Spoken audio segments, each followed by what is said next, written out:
how would you assess what you have been able to accomplish? Your last decision over Broner, a four-time champion himself, and now as you get ready to fight Sergey. Well, first of all, it's been a great comeback, great return to boxing. Everybody knows I did have a layoff for over 2 years, and when I came back, I wanted to move fast. I wanted to take on big challenges, take on world title fights, and that's what we're doing. So far, we're on track. I want to reclaim what I think was somehow lost in that 2-year layoff that I had, and this is what I need. I need to take on the challenges that a lot of media or critics or boxing analysts might, doubt. We took on Dijon in only my second fight back, when a lot of people thought it might be too much. But I think slowly we're proving to everybody that I'm better than ever, and I'm really the fighter that's gonna take on these big challenges in order to cement my legacy in the boxing. Well, in terms of your legacy, should you win this fight at 140, there's only 2 other guys who have been able to do that, Manny Pacquiao and Juan Manuel Marquez, to win at 126, 130, 135, and now 140. What would that outstanding accomplishment mean to you? Well, I wasn't aware of that. I know you weren't aware of that? I wasn't aware. It's not the reason why I was going for that. I know they won their titles. I know there's other fighters who have won titles in 4 or more divisions, but I wasn't aware that from the featherweights to the super lightweight, those 2 names were the only ones. I mean, that'd be a great, accomplishment if I can be included in that discussion along, Juan Manuel Marquez, who for me is one of the best fighters that I've seen, and along Manny Pacquiao, same things. I mean, that'd be another win in itself. You're a humble guy. Do you consider yourself in that same sentence? I think there's more still to accomplish in order to be equally or parallel to those names. A lot of names have been thrown out. A lot of people want to fight you, and we've seen in the past several months all of them throw their hat into the ring to want the opportunity. What made you decide on fighting Sergey, an undefeated fighter, a fighter who was 13-0, 10 knockouts, and a tough guy? How did you pick him of all of these other guys who would like a shot at you?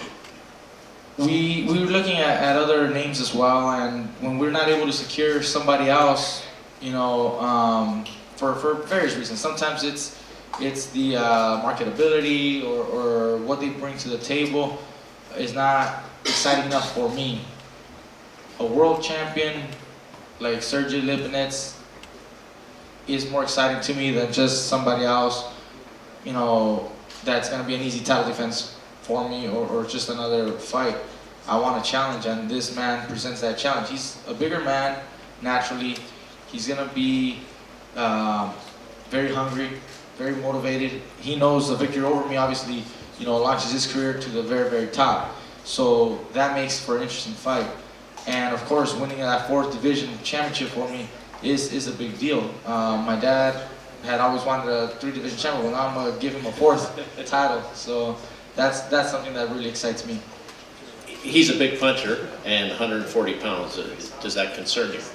Of course there's concern. I'm fighting a bigger man, and that's something that we have to be careful and watch out for. And we'll come up with a good game plan. My brother, my dad will still look at video and decide what game plan we want to bring to the ring. How have you enjoyed the transition, and what's it been like for you?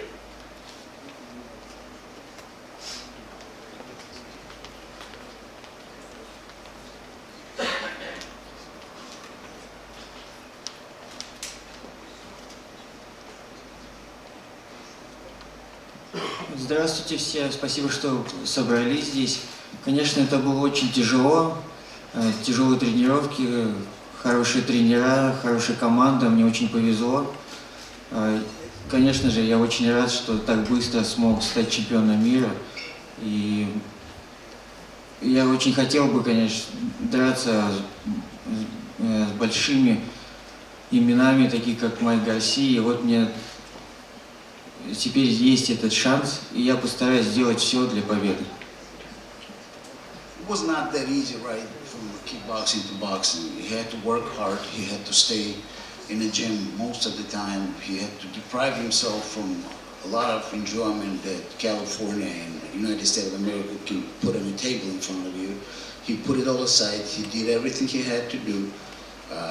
Went from one gym to another, trained, spar with everybody, whoever they put in front of him. He got lucky that he had a great team around him, great trainers, great management, and he was always aiming for the stars. He wanted to be the best at what he does. And Mikey Garcia is a great challenge, I mean, great champion. He wants to be where Mikey is. That's the only way to get there.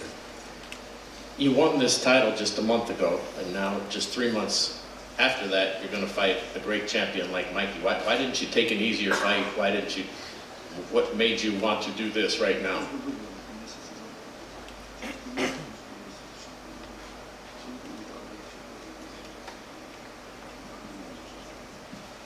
Ну, если бы я взял легче бой, вы бы сказали, что я беру слабых соперников и выигрываю у них. И я взял серьезный бой, и вы спрашиваете, почему я не беру полегче что-нибудь. Здесь нет золотой середины, и поэтому... Well, it's a catch-22. If I would have taken an easy fight, everybody would have said, oh, you're taking an easy fight, you're fighting lesser opposition.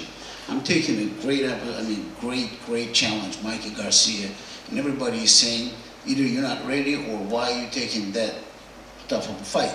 So it's basically, you can't please everybody. He's pleasing himself. He's trying to make where he's going in a shortcut, the fastest way possible. He had a lot of challenge in front of him before. He overcame it, and he's going to do that same thing again. As Steven Espinoza mentioned, 163 and 15 are your past opponents, but you've also been able to spar with Hank Lundy and Terrence Crawford. How much have they prepared you, and will they prepare you for a guy like Mikey?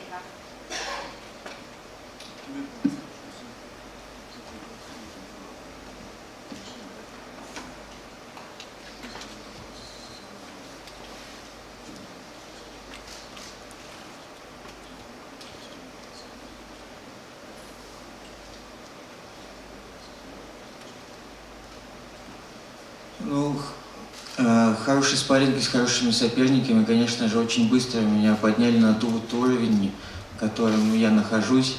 И я надеюсь, у меня и дальше будут очень хорошие спарринги, хорошие спарринг-партнеры.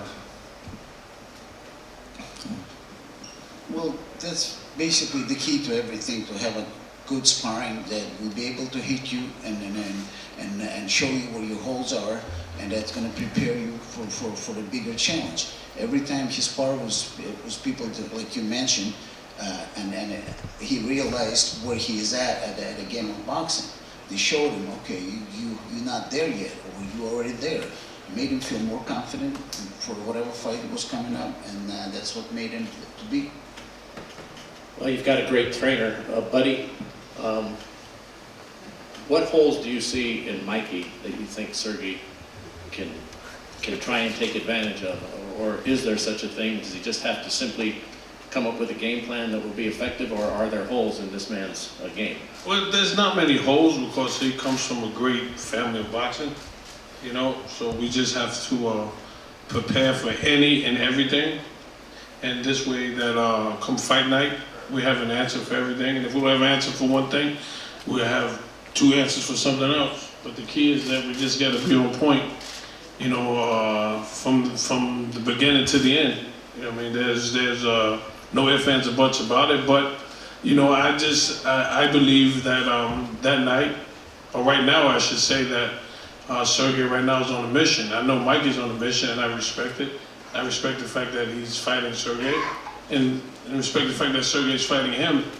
I mean, and people were asking me, why would you fight Mikey Garcia? I'm like, because the easier fights to me are at 147. You know what I mean? And he doesn't want to go to 47 yet. I mean, I really wanted the other Garcia, Danny. I think that's an easier fight for us. But, you know, they didn't want to go up to 47, so, you know, they wanted to stay at 140. So, you know, champions do what Sergey's doing, and that's fighting the best.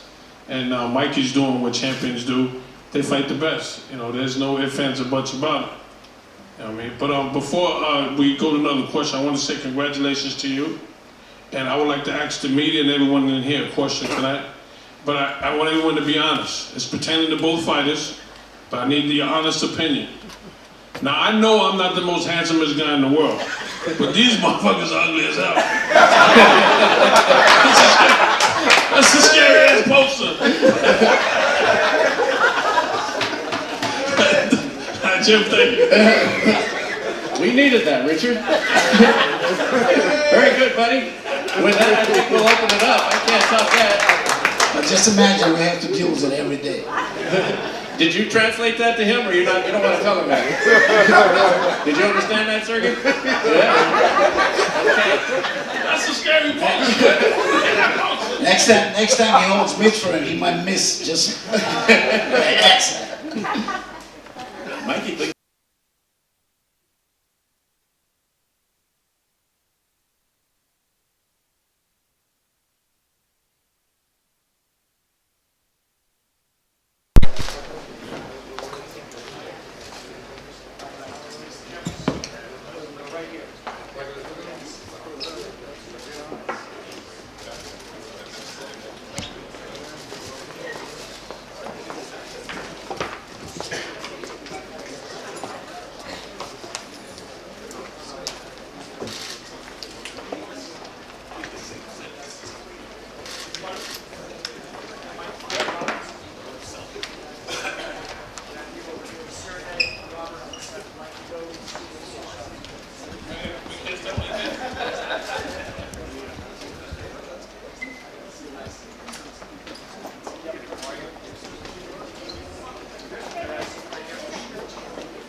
I was gonna say, take the camera.